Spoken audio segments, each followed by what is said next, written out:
Alors, bonjour tout le monde. Une nouvelle capsule pour comprendre le TDAH au-delà du diagnostic. Mon nom est Kayla Rodrigue. Je suis neuropsychologue, pédiatrique et je dirais aussi holistique. Je suis spécialisée en développement de l'enfant et en parentalité consciente. Pour ceux qui n'ont pas suivi les premières capsules, aujourd'hui, on va être rendu à notre troisième vidéo. Le but des vidéos, c'est vraiment de faire comme une mini-série, mini-capsule web pour parler du TDAH, mais avec une vision vraiment plus holistique. Dans le fond, je vous accompagne dans un processus d'évaluation, comme je le ferais avec des clients en bureau, pour faire passer à partir des différentes étapes. Donc, dès l'étape de départ, dans le fond, dans la première capsule, je parlais plus d'introduction, vous mettre en contexte, vous parler des différentes capsules et pourquoi je fais ça. Et dans la précédente, on a déjà commencé à entrer dans le sujet en parlant de pourquoi faire évaluer quand les parents arrivent, là, quelles sont les attentes, pourquoi ils recherchent l'évaluation ou le diagnostic. On faisait la distinction entre les deux et j'ai parlé aussi plus longuement du modèle des trois cerveaux pour mieux comprendre d'où viennent la source là, des symptômes. Donc, aujourd'hui, on va continuer dans notre lancée de capsules pour parler plus précisément de comment se déroule une évaluation. Et on va faire la distinction entre l'approche un peu plus médicale, celle que j'ai pratiquée quand même longtemps, durant plusieurs années, et l'approche holistique, celle que j'utilise présentement avec mes clients. Vous allez voir, il y a quelques petites distinctions à faire. Ensuite, on va vraiment voir la différence entre parce que souvent, c'est confondu, même parmi plusieurs psychologues et parfois neuropsychologues, la différence entre l'évaluation comportementale et l'évaluation cognitive qui peuvent mener à un diagnostic ou non de TDAH. Et ça, je vais faire cette distinction-là à l'aide du modèle de la piscine, que je vais encore utiliser mes beaux dessins. Donc, si jamais vous écoutez cette vidéo-là en direct, vous pouvez, n'hésitez pas à me laisser vos commentaires, vos questions pour que je puisse y répondre au fur et à mesure. Et si jamais vous écoutez en différé, laissez-moi le savoir en écrivant le chiffre 2 ou en écrivant différé.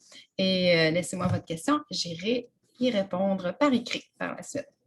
Ou on va peut-être l'aborder aussi dans une prochaine capsule. Je vais juste m'assurer ici. Parfait. Alors, je reviens vers vous. Alors, pardon.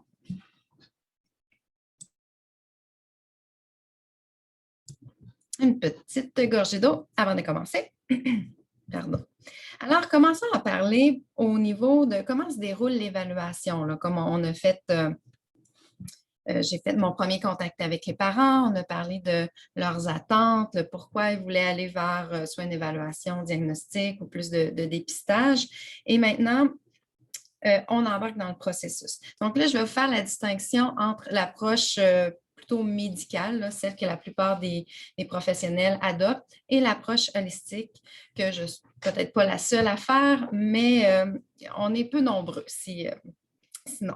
Donc, l'approche un peu plus médicale, on va dire un protocole un peu plus fixe. C'est-à-dire qu'il y a toujours, oui, une rencontre d'anamnèse où est-ce que là, on va discuter avec le parent, prendre l'ensemble des informations. Des fois, au préalable, on envoie un questionnaire avec une série de questions sur l'enfant, des questions sur le développement, par exemple, pour nous préparer à cette première rencontre-là.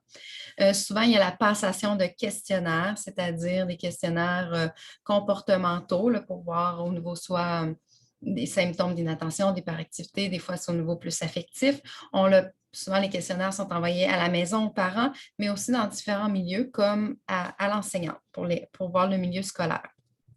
Parce que pour établir un diagnostic de TDAH, les symptômes doivent être présents dans au moins 2 milieux. Donc, c'est pour ça qu'on prend la peine de questionner le milieu scolaire, des fois seulement par justement questionnaires comportementaux. Des fois, c'est des questionnaires avec des questions à développement et parfois, on prend le téléphone et on parle au milieu scolaire. Il y en a certains qui vont même observer en classe. C'est sûr que quand on est psychologue scolaire, c'est souvent quelque chose qu'on fait d'emblée. Quand on est psychologue en milieu privé, c'est plus rare parce que souvent, ça devient plus dispendieux pour le parent. Ensuite, il y a l'évaluation cognitive et souvent, ça vient d'emblée en bloc, un protocole, le, le psychologue ou le neuropsychologue fait sa batterie de tests habituels là, pour l'évaluation du TDAH. On va y revenir un peu plus tard.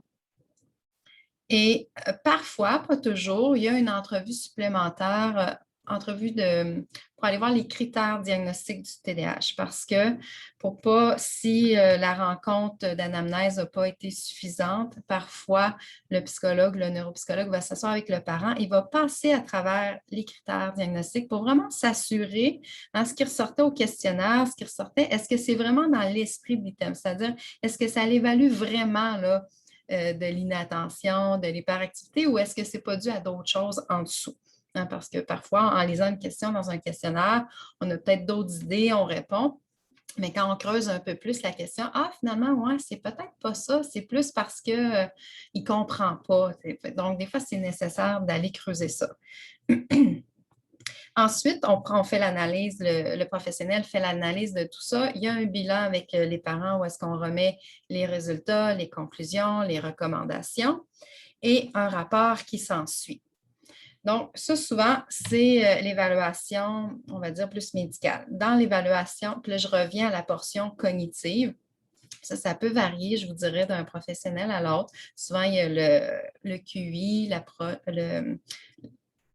l'évaluation intellectuelle qui est faite de base. Souvent, il y a de l'évaluation un peu poussée au niveau de l'attention, il y en a qui vont vraiment pousser au niveau des différentes fonctions exécutives, mémoire, qui vont faire la grosse batterie de tests, là. Il y en a que ça va être plus attention cognitive, fonction exécutive de base. Donc ça peut différer d'une place à l'autre selon leur vision des choses, selon leur protocole. Mais ce qui est important à se rappeler ici, vous allez voir pourquoi je nomme ça avec mon approche holistique actuelle, c'est que l'évaluation cognitive, oui, peut être un plus dans l'évaluation cognitive peut être un plus dans le sens qu'on va voir les forces, les faiblesses, ça va nous aider à mieux orienter certaines recommandations, mais ce n'est pas avec ça qu'on devrait diagnostiquer. Donc, est-ce qu'on doit faire tout de suite la grosse batterie de tests cognitifs ou y aller plus par étapes? Bon, ça dépend de chaque professionnel, de sa vision.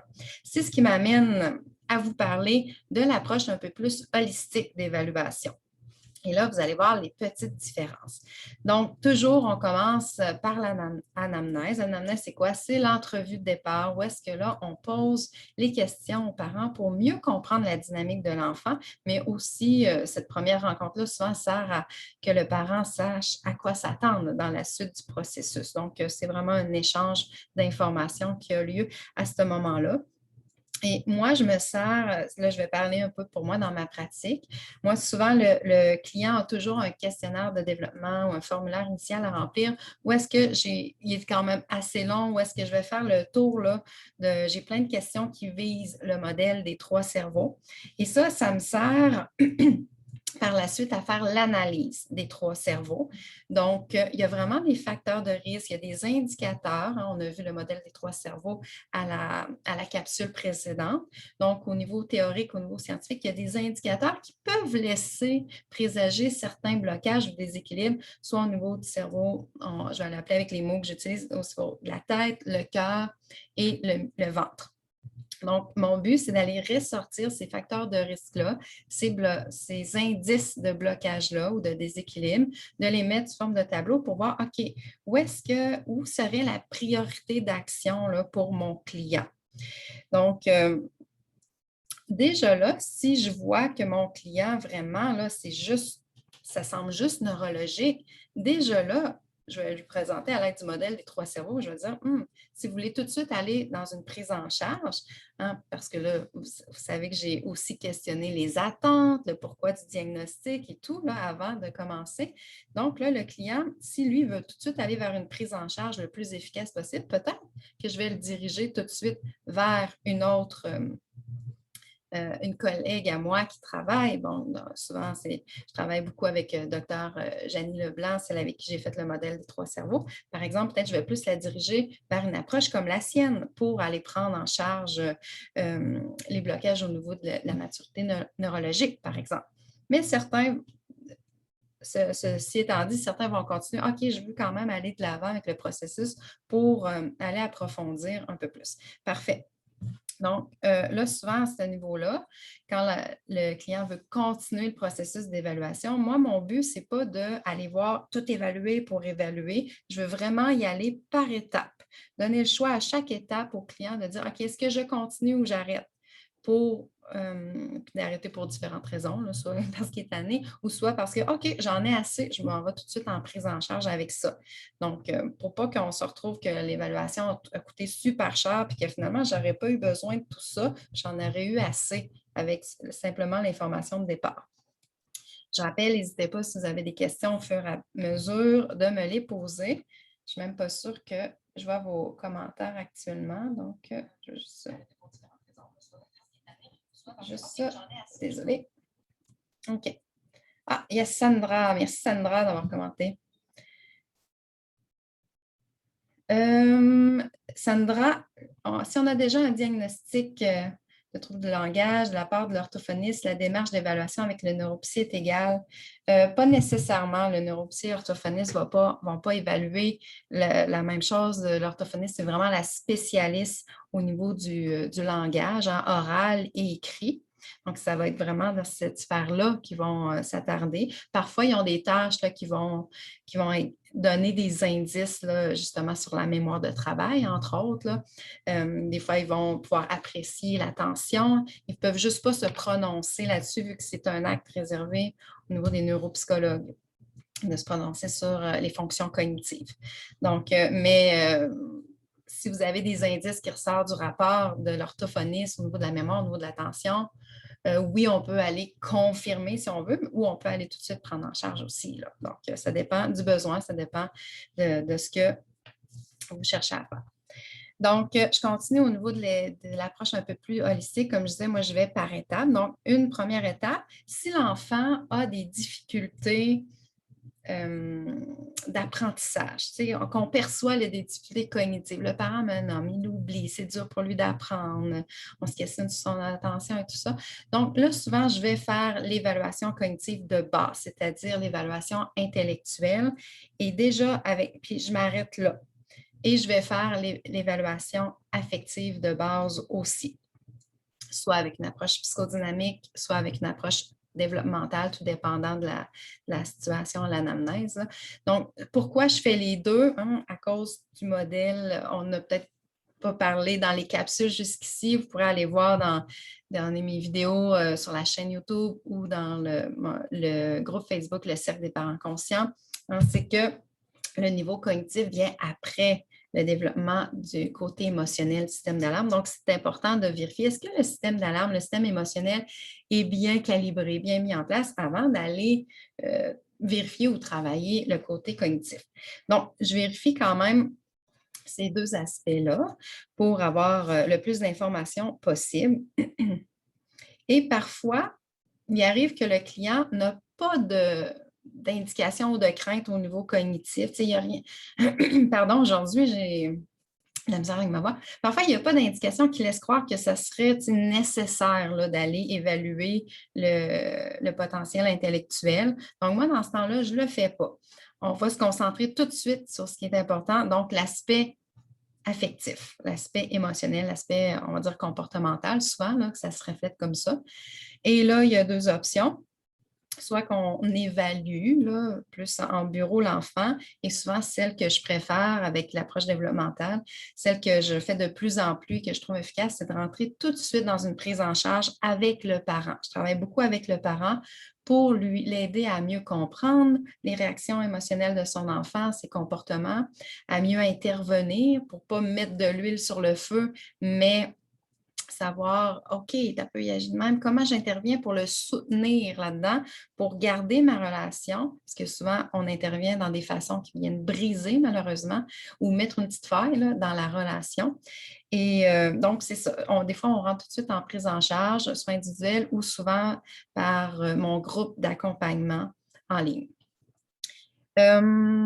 Donc, si on décide, en continuant, mettons que le client décide d'aller, parce qu'il y a des difficultés qu'on croit cognitives, qu'on décide d'aller vers l'évaluation. Donc, moi, je vais faire l'évaluation cognitive, affective, et là, il y aura un bilan ensuite. On s'arrête là. Je fais cette base-là et on s'arrête là. Et là, on discute avec les parents. Fait que là, vous voyez, là-dedans, là, je ne suis pas dans les diagnostics. Oui, il peut y avoir des hypothèses là, si le parent veut savoir, mais on est vraiment dans la compréhension de affectif cognitif pour déjà là, moi, je suis surprise des fois à chaque fois à quel point j'ai beaucoup d'informations, puis je suis capable déjà d'orienter le parent sur plein de pistes. Après seulement souvent je le fais en 2-3 rencontres avec l'enfant, des courtes rencontres pour avoir un échantillon, un bel échantillon, là. Mais des fois, quand c'est plus rapide puis que je fais des mandats en milieu scolaire, en 2 heures, je suis capable d'avoir vraiment beaucoup, beaucoup d'informations sur l'enfant. Autant au niveau, puis ça dépend vraiment du professionnel. Ça prend quelqu'un qui est à l'aise dans ses observations. Au-delà des tests, puis qu'est-ce que le test nous dit, là, c'est vraiment une question d'observation à l'intérieur, dans la façon que l'enfant fait ses tests, au niveau relationnel, affectif, au niveau comportemental, mais au niveau langagier, au niveau moteur, au niveau visuo-perceptif, intégration visuo-motrice. Donc, il y a plein de choses à observer, il y a plein d'éléments là, vers lesquels on peut ensuite orienter le parent pour une prise en charge ou aider l'école ou le parent pour mettre des compensations. Puis ça, on va y revenir, toute la notion d'intervention, de compensation, qu'est-ce qu'on peut faire avec ça. Et ensuite, donc justement, à ce bilan-là, ensuite, le parent peut prendre la décision, OK, tu sais, avec toute cette information que j'ai là, est-ce que je m'en vais dans une prise en charge? Là, c'est là qu'on voit est-ce que l'affectif est présent, est-ce que je dois aller le travailler, est-ce qu'il y a du cognitif? Bon, là, on pourra parler des solutions de prise en charge à la prochaine capsule. Mais là, le parent a une décision à prendre. Est-ce que je m'arrête là puis je vais déjà en prise en charge parce que c'est sûr qu'il y a de l'information donnée? Ou est-ce que je veux continuer puis vraiment confirmer? Mais là, je veux le savoir. C'est ça ou c'est pas ça, le diagnostic? Donc, si le parent veut continuer, et là, c'est là que j'embarque dans ma deuxième partie plus comportementale, que je vais, qui va rejoindre l'approche médicale. C'est là que j'embarque dans les questionnaires, école, maison. C'est là que je vais faire l'entrevue aussi de symptômes. C'est là qu'au besoin, je vais aller pousser au niveau de l'évaluation cognitive, attentionnelle, des fonctions exécutives. Là, selon le profil, je vais voir qu'est-ce que je fais comme tâche. Et ensuite de tout ça, je vais analyser et c'est là qu'on va faire le bilan parent, le rapport qui va s'en suivre avec les recommandations que je vais poser ou non le diagnostic selon ce qui ressort. Donc ça, c'est l'évaluation c'est l'évaluation plus holistique. Fait que vous voyez les petites différences, c'est qu'on prend plus notre temps, on y va étape par étape, puis on voit tout l'ensemble des blocages et non pas juste s'arrêter sur est-ce qu'il y a les critères ou non diagnostic. Et là, je veux vraiment, pour le reste de la rencontre, s'il n'y a pas de questions, n'hésitez pas si vous avez des questions là-dessus. Je serais curieuse de vous lire en commentaire pour ceux qui ont déjà passé par un processus d'évaluation. Quelles étaient vos démarches par rapport à ce que je viens de dire, là? Quelles sont vos réactions? Est-ce que ça ressemble plus à l'approche médicale, plus à l'approche holistique? Est-ce que il y avait vraiment, quels sont les tests qui ont été faits? N'hésitez pas à donner des informations, ça serait intéressant de comparer là, si votre enfant a passé par un processus d'évaluation pour le TDAH. Donc, je poursuis. Là, je vais vous parler du modèle de la piscine. Le modèle de la piscine, c'est un modèle que j'utilise souvent avec les parents pour leur expliquer un peu c'est quoi le TDAH, d'où ça vient, pas d'où ça vient, mais comment comprendre le TDAH et surtout de faire la distinction entre le côté cognitif et le côté comportemental.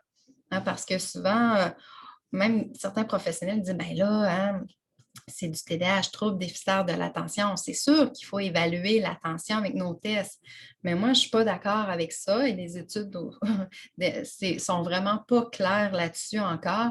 Tu sais, le TDAH, ce qui est démontré, c'est une difficulté de gestion de son attention et pas nécessairement une difficulté d'attention. cognitive. Et là, je vais faire, pour être plus clair, je vais partager mon écran, faire un dessin. Parfait. Juste m'assurer qu'on voit bien mon écran. S'il y a un problème, vous m'écrivez en commentaire si vous ne voyez pas bien. Alors, ici, je fais une piscine. Bon, encore là, désolée, hein, avec la souris. Et dans la piscine, j'ai un niveau d'eau. Mon niveau d'eau va représenter toute mon attention. Oui, là, ici, vu qu'on parle du TDAH, va représenter l'attention cognitive, mais plus largement, on pourrait représenter tout l'aspect cognitif, toutes les fonctions cognitives, le potentiel, on va dire, cognitif. Disons que ce niveau d'eau-là peut varier dans la journée, dans le sens que c'est sûr que si je suis plus fatiguée, plus stressée, plus... ça se peut que je me sente, hein, ou que là, je travaille fort, j'ai comme une fatigue cognitive qui s'installe. Là, je prends une pause, oups, ça revient. Donc, il y a quand même une légère variation. Mais en même temps, le niveau d'eau, hein, puis ça, on peut l'évaluer avec nos tests. C'est ça que nos tests, le mieux possible, là, qui sont validés, sont formés pour évaluer ça, nos tests cognitifs, c'est-à-dire quel est le niveau d'eau dans la piscine de l'enfant. Est-ce qu'il est dans la moyenne? Donc, il y a à peu près le même niveau d'attention cognitive. Là, il y a différents types d'attention, mais je ne rentrerai pas là-dedans. Quel est le même? Est-ce qu'il est dans la moyenne par rapport à son attention? Ou est-ce qu'il serait plus, mettons, on va dire, dans la moyenne faible ou même au niveau déficitaire, qui a très peu d'attention? Donc, ça, c'est un facteur qui peut être regardé. Mais vous allez voir que ce n'est pas nécessairement relié au TDAH. Et juste pour continuer, si je demande une tâche X à mon enfant ou à mon élève, je demande de puiser dans mon énergie cognitive, dans mon bassin d'eau. J'ai besoin d'utiliser mon énergie, mon eau pour effectuer la tâche. Sauf que c'est rare que toute ma capacité attentionnelle sert à une chose. Puis là, juste ici, c'est sûr que l'enfant qui a beaucoup un niveau d'eau élevé ou on va dire dans la moyenne, va avoir déjà là plus de facilité versus l'enfant dont son niveau d'eau est plus faible ici, là. Donc, rapidement, il va être saturé, fatigué. Bon. Alors, autre chose qui est importante qui vient puiser dans le niveau d'eau, c'est tout au niveau de l'environnement. On a parlé un petit peu avec le modèle des 3 cerveaux. Dans l'environnement, là, on va mettre des flèches pour dire que ça peut venir puiser. On a toutes nos relations sociales, relations familiales. Si l'enfant vient de se chicaner à la récréation avec son ami, puis entre vous et moi, on va se le dire, ça arrive souvent, là, les conflits entre enfants. Donc, ça vient blesser. C'est des blessures, c'est des séparations que l'enfant vit. C'est sûr, ça vient gruger de l'énergie, ça vient gruger de l'attention. L'enfant pense à ça, l'enfant... puis là, on parle d'attention, mais ça pourrait être d'autres fonctions cognitives comme la mémoire de travail qui est très importante à l'école. Donc, toutes les relations. Si avec maman, papa, je me suis chicanée ou qu'il est arrivé quelque chose, ou maman est partie loin, ou papa s'est blessé, bon, peu importe, ça aussi, ça vient gruger de l'attention. Toutes les habitudes de vie qu'on entend souvent parler, qu'on dit oui, oui, on le sait, là, mais l'alimentation pour différents niveaux, là, pour différentes raisons, l'alimentation va venir jouer sur dans l'énergie qu'on a besoin pour mettre là-dessus. Après ça, au niveau des écrans, ça a été démontré qu'un 9 minutes d'écran le matin, avant d'aller vers une tâche, avant d'aller à l'école, ça vient puiser là, dans la cuisine. On vient de descendre notre niveau de piscine, notre niveau d'eau dans la piscine. Donc, les écrans viennent beaucoup gruger cette énergie-là. Donc, le sommeil, je pense que je ne vous apprends rien. Si vous êtes fatigué, c'est certain que même si habituellement vous avez un bon niveau d'attention, si vous êtes fatigué, vous n'êtes pas capable d'avoir le même niveau d'attention.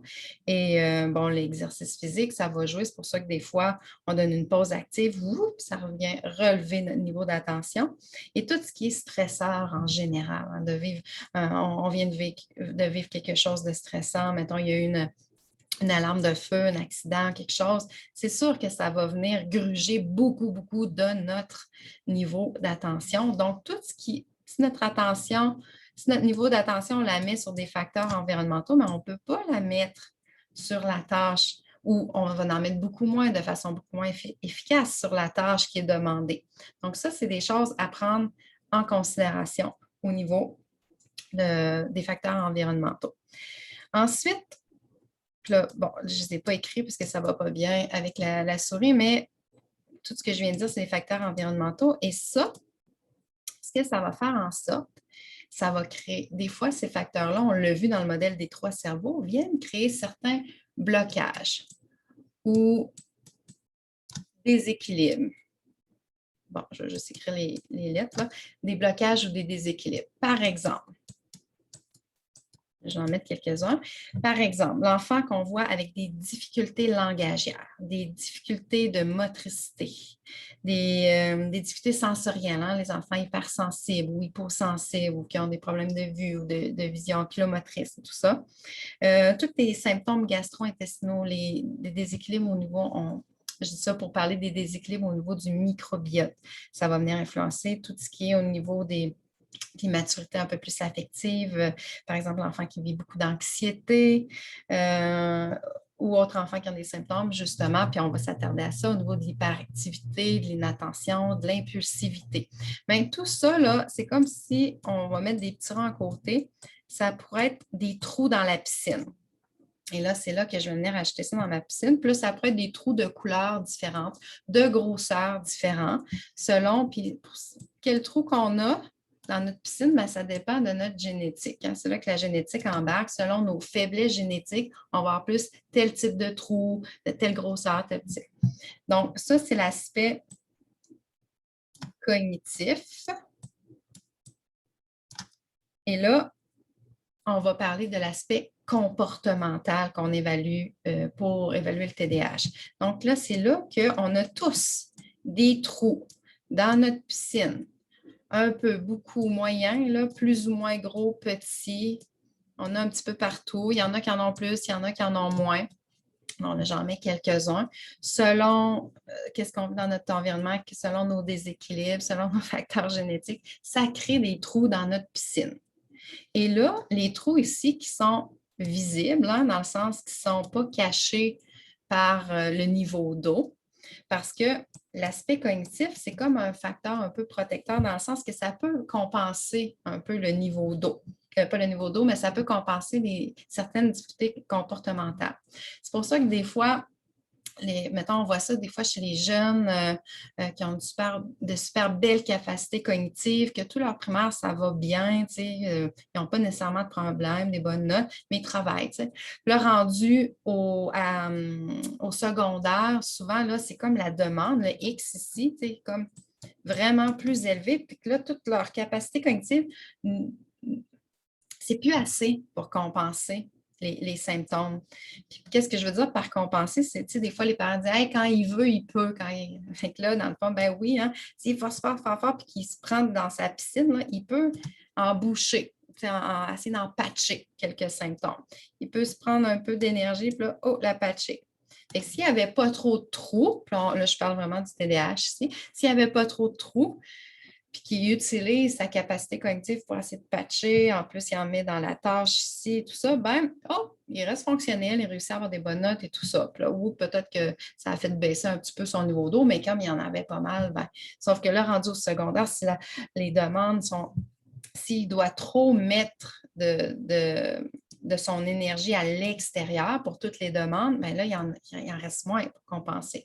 Puis ici, hein, il y a des fuites. Hein, les trous, ça fait des fuites aussi. Fait que ça fait baisser aussi tout ça, là, ça fait tous ces déséquilibres-là, ça vient gruger dans notre capacité cognitive parce qu'il y a des fuites. Donc, alors, ici, ce qu'on va faire, c'est la distinction entre le symptôme, le comportement, et la capacité cognitive.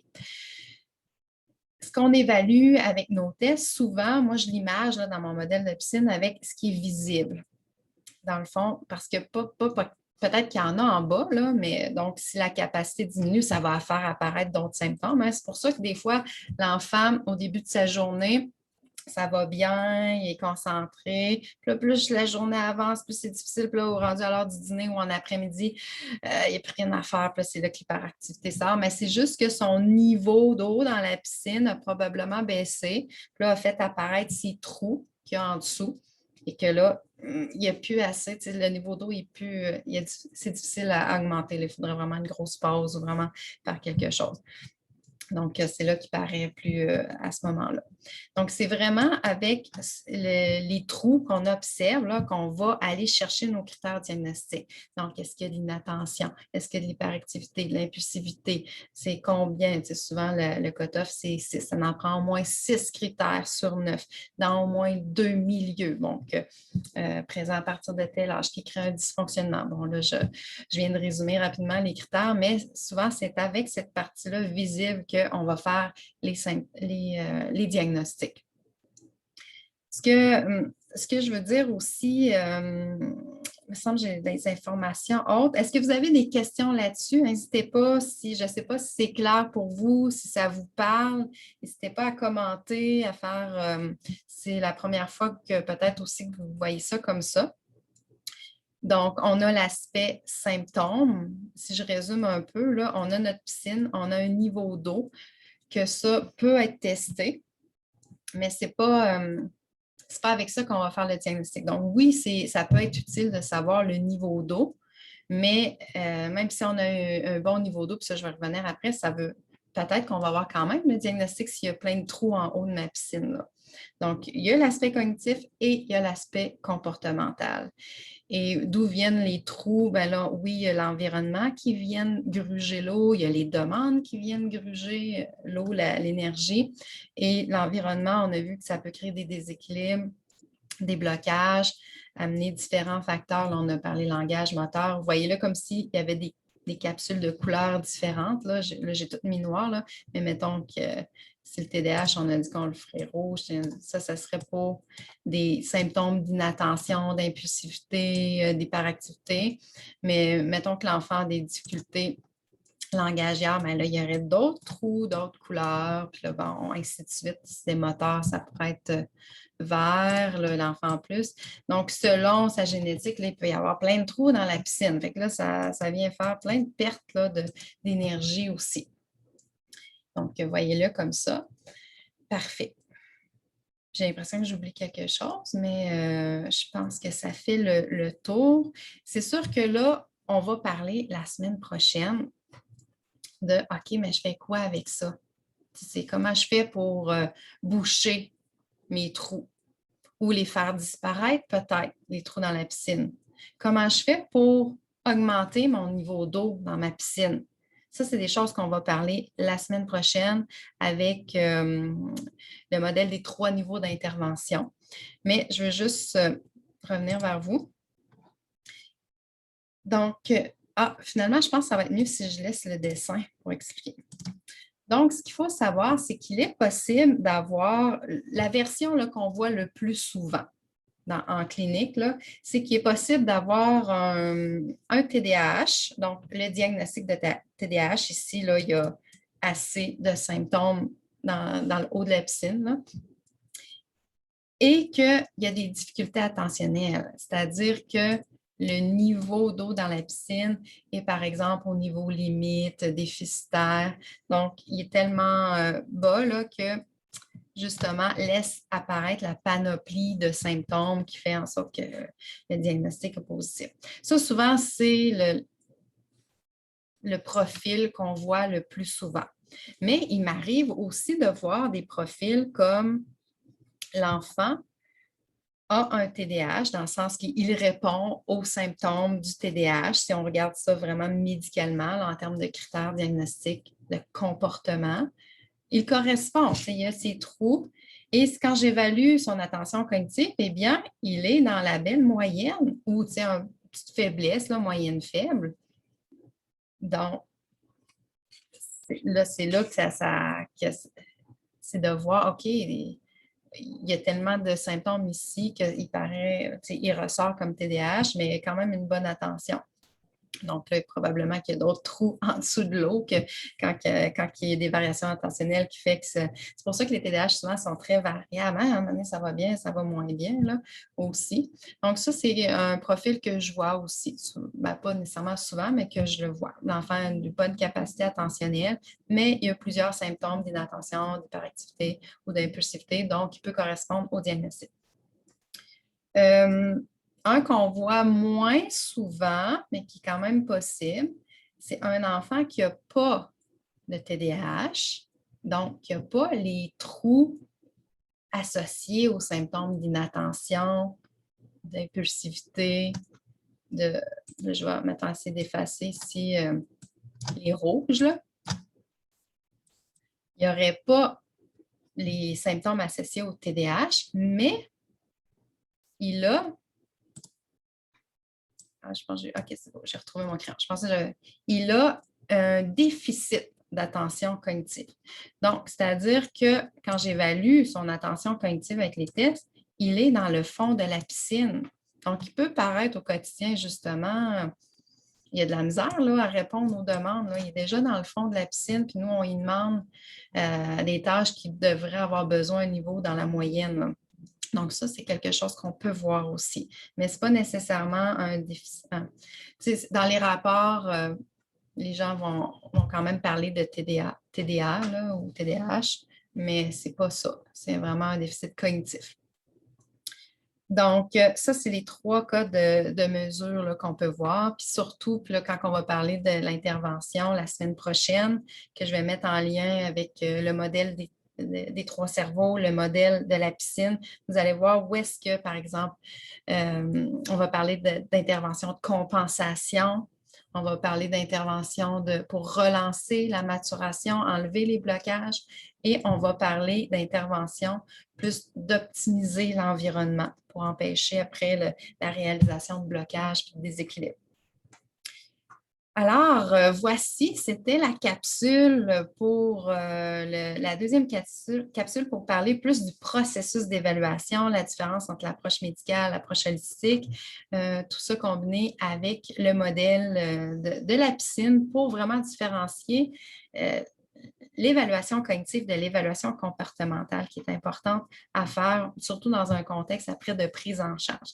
Et que la semaine prochaine, encore le mardi, vers les mêmes heures, nous allons aborder le sujet du modèle des 3 niveaux d'intervention ensemble.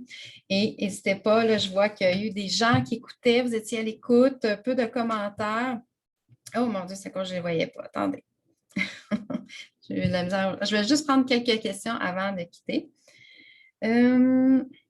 Alors, Émilie dit quel type d'alimentation serait optimal? On va en parler un petit peu. Je ne vais pas rentrer dans les détails ici dans les mini-capsules, surtout que souvent, c'est plus, je vais référer à mes collègues nutritionnistes, diététistes, naturopathes, pour répondre à ce type de questions-là. Mais effectivement, il y a certaines études là, qui démontrent un effet de l'alimentation, surtout au niveau de l'indice glycémique, qui peuvent avoir un impact sur l'agitation, entre autres. L'effet des écrans est-il dû à la lumière bleue? Est-ce que le contenu fait une différence? Jeu intense. Donc, c'est vraiment dû au niveau biochimique que oui, il y a différentes questions là, dans ta question. C'est dû au fait que ça prend notre dopamine dans notre cerveau. Et souvent, l'attention, l'agitation, hein, c'est lié à un manque, un manque de dopamine. Donc, c'est pour ça souvent qu'on prend la médication qui est pour aider au niveau dopaminergique, là, qui est relié souvent, c'est le traitement premier relié au TDAH. Là. Donc, c'est vraiment, ça va stimuler les mêmes zones qu'une toute dépendance qui vont aller activer au niveau de la dopamine l'utiliser, au niveau de la sécrétion de dopamine. Donc, ce que ça fait, c'est que en usant ça, parce qu'on surutilise ça, bien là, il en reste moins. Puis, oui, surutilisé quand on arrive dans les tâches scolaires, il reste moins d'attention. Puis là, tu as question sur, je vous mettrai un lien pour répondre plus précisément, pour aller lire là-dessus, il y a Dr. Joël Monzé, qui est docteur en neurosciences, qui a vraiment fait un blog, différents blogs sur le sujet des écrans, qui décrit ça. Je trouve que c'est super bien écrit. C'est un sujet que je connais, mais que je n'ai pas approfondi moi-même nécessairement au niveau des écrans. Donc, moi, je recommanderais d'aller voir le blog de Joël Monzé. Je vous mettrai le lien en commentaire là-dessus. Et sinon, juste pour répondre à ta question, où est-ce qu'il y a une différence dans le type d'écran? Effectivement, oui. Ce qui a été démontré, c'est que plus c'est actif, intense, exemple, tous les comiques que les enfants utilisent, là, qu'il y a de la musique vite, ça va vite, les mouvements sont rapides, les changements de scène et tout ça, ça va gruger beaucoup plus d'énergie. Versus qu'un petit documentaire sur les animaux avec la petite musique douce, là. Donc, effectivement, ça fait une différence, là. Le fait de remplir toutes les demandes, de combler les trous, peut-il faire varier énormément le niveau d'énergie d'un enfant d'une journée à l'autre? Là, j'imagine que tu te réfères au modèle de la piscine. Est-ce que si on comble les trous, là, je vais juste revenir... Donc, si on prend la peine de boucher les trous ici, est-ce que ça va avoir une incidence sur le niveau de la piscine? Oui et non, dans le sens que oui, parce que ça va éviter qu'il y ait des fuites, là, dans le sens que l'eau va arrêter de se vider par les trous. Non, dans le sens que ce n'est pas ça qui va nécessairement venir faire. Ce n'est pas en bouchant les trous que l'eau va augmenter dans la piscine. Là, ça, on va en discuter un petit peu plus la semaine prochaine. Le TDAH ne serait donc pas de l'énergie qu'on peut gérer avec beaucoup d'exercices, mais plutôt un enfant qui a besoin de beaucoup de pauses entre les demandes d'attention. Encore là, oui, non. Tu sais, l'exercice physique, les pauses, on va en parler aussi la semaine prochaine. Ça, c'est des trucs pour venir... oui, certaines pauses, tout dépendant du niveau. Tu sais, si l'enfant a déjà un bon niveau d'attention, puis que là, c'est juste qu'il a baissé à cause qu'il y a un peu de fatigue, si on lui donne une pause, si on lui permet d'aller faire de l'exercice, ça, effectivement, tu sais, ça ne va pas faire en soi augmenter le niveau de la piscine, là, mais ça va comme, le niveau va se remettre, va se rétablir à son niveau normal, on va dire ça comme ça. Mais si l'enfant, à la base, était dans le fond de la piscine, d'aller donner des pauses ou de faire de l'exercice, ça ne va pas plus lui en donner. C'est dans ce sens-là le non. Fait que, je ne sais pas si je suis claire là-dessus. Quand on parle d'attention, est-ce que le jeu demande à l'enfant? C'est une bonne question, Émilie. Et c'est sûrement un autre sujet que je vais aborder plus tard, mais il y a vraiment, dans la notion de jeu, il faut distinguer jeu et jeu véritable. Donc, le jeu véritable, c'est vraiment qu'il n'y a pas de notion de travail. C'est spontané, il n'y a pas de but, il n'y a pas de... Là, il y a différents critères qu'on pourrait parler du jeu véritable. Et non, là, ça ne vient pas gruger de l'attention. Au contraire, ça va venir en donner, ça va la focuser, ça va l'optimiser dans le jeu véritable, parce que l'enfant est là. Mais tu sais, des jeux, par exemple, des jeux de table, des jeux de société, des jeux de où est-ce qu'il y a un but, c'est qui le premier, il faut arriver à faire ça, ou ça, ce n'est pas des jeux véritables. Donc oui, là, ça peut gruger l'attention. Alors, merci pour les questions. Je ne sais pas si je peux rester un petit 2 minutes de plus. S'il y a d'autres questions, enfin, je ne les vois pas arriver automatiquement. Parfait. Alors, il n'y a pas d'autres questions pour l'instant, donc je vais arrêter la vidéo là-dessus. On se revoit, comme je disais, la semaine prochaine pour creuser tout l'aspect intervention, l'aspect accommodation, truc, qu'est-ce qu'on fait avec tout ça, là, avec ce niveau d'eau là, dans la piscine, avec ces trous-là, c'est comment comprendre ça, où est-ce... Puis là, je vais vous donner comme un éventail. Dans le fond, le but, ça va être, oui, de vous donner des outils, mais plus vous orienter vers, OK, où est-ce que je m'enligne là-dessus avec mon propre enfant. Alors, n'hésitez pas à commenter pour ceux qui écoutent en différé, posez vos questions. Ça va aussi alimenter mes prochaines capsules. Merci beaucoup et à bientôt.